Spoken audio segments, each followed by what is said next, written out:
What does the planet Venus have in common with the Nile River, cows, and rattles?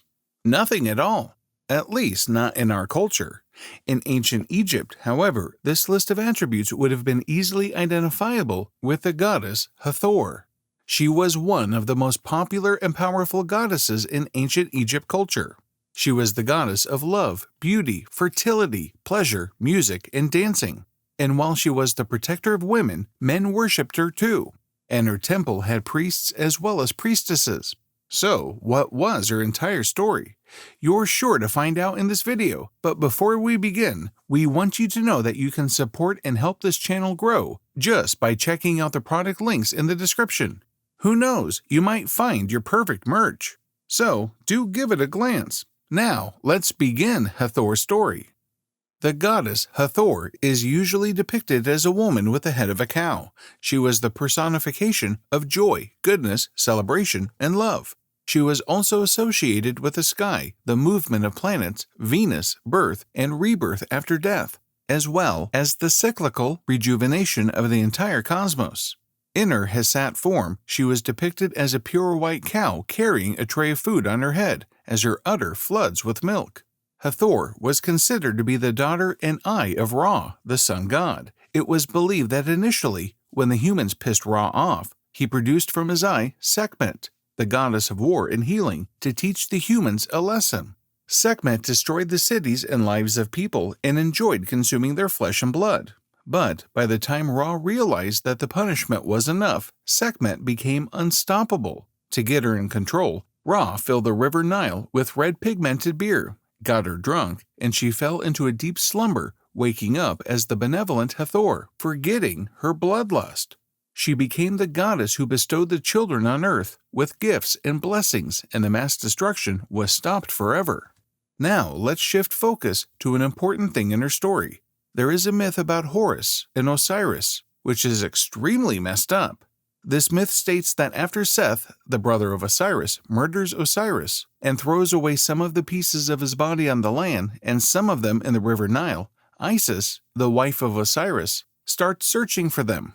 She assembles all his pieces together and Osiris emerges again, except for one part of his body. His penis was not restored as it was eaten by the fish. So Isis, in the form of a falcon, draws his seed into her and gets pregnant with Horus. After that, Osiris descends into the underworld and becomes the lord of the dead, while Isis raises Horus alone and Seth usurps the land of Osiris and becomes the king of the lands. Isis hid Horus from Seth till he grew up and challenged Horus to rule over the land.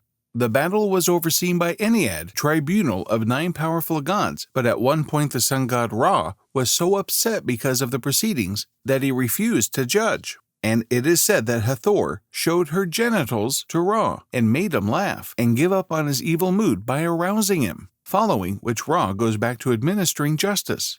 Although clearly a sexual gesture, the abstract interpretation is of the importance of balance between the feminine and the masculine principles in maintaining order and harmony, the balance between the duality of feminine and the masculine, between light and dark, fertility and aridity is emphasized throughout the Egyptian culture and the gods and the myths relating to them. The ancient ones believed that Hathor was married to Horus Bet-Dedi and had a son called Ahi, who was the god of dancing and music. Hathor means estate of Horus, or the house of Horus, being identified as the wife of god Horus and mother of the pharaohs. She was one of the popular deities that had different characters, most importantly being the queen of Egypt. A part of the initiation into her cult appears to be the ritual known as the 5 Gifts of Hathor. In this ritual, the one participating has to name 5 things for which they are grateful for by looking at their left hand. As the poor of Egypt did not own their own land but labored for others in the fields, their left hand was always visible to them as they reached out to harvest grain, which would then be cut by the blade in their right hand. The ritual was considered to be very important so that people would name the things important to them and show their gratitude towards them, so that it would keep them away from being envious of those who were prosperous. And it was all done to symbolize how humble Hathor was. Hathor's humble service was depicted on inscriptions and texts throughout Egypt's history. In her Hesat form, as the wet nurse to the gods, she is always associated with motherhood, motherly instincts, and the care of others. Milk was known as the beer of Asat, and the Milky Way was seen in the night sky also came to be associated with her, as it was considered a heavenly Nile river, the giver and sustainer of all life. As a goddess of beauty, she was also the patron of cosmetics, and wearing cosmetics were considered a form of worshipping the goddess along with offering her mirrors and cosmetic palettes. So, unlike other deities for whom the people of their same sex would serve in their temples, for Hathor, men and women were all the same, and anyone could serve her. In the field of reeds, she was honored as the goddess of the afterlife and worshipped by her cult center, which was in Dendera. It was also assumed that all the males who died were dealt with by Osiris and the females by Hathor to travel to paradise. Hathor's popularity is attested to by the number of minor goddesses who shared her attributes and were considered aspects of the mother goddess. In early times, Hathor was worshipped in the form of a cow, or as a cow with stars above her.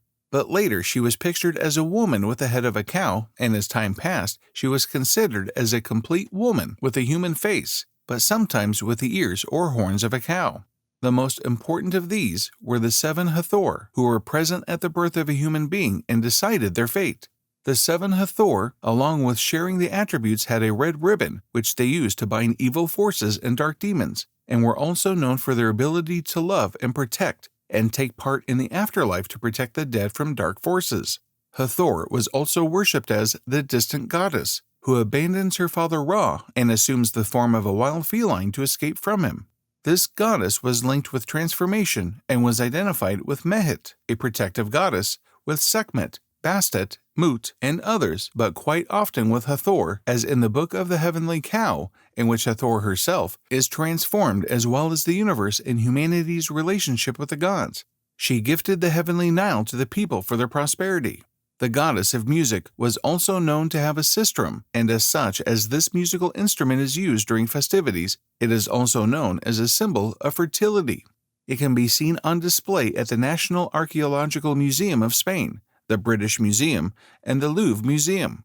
After knowing all of this, we can really conclude that the females of Egyptian mythology were really considered superior because they seem to be extremely powerful and possess a uniqueness that none of the other mythologies display.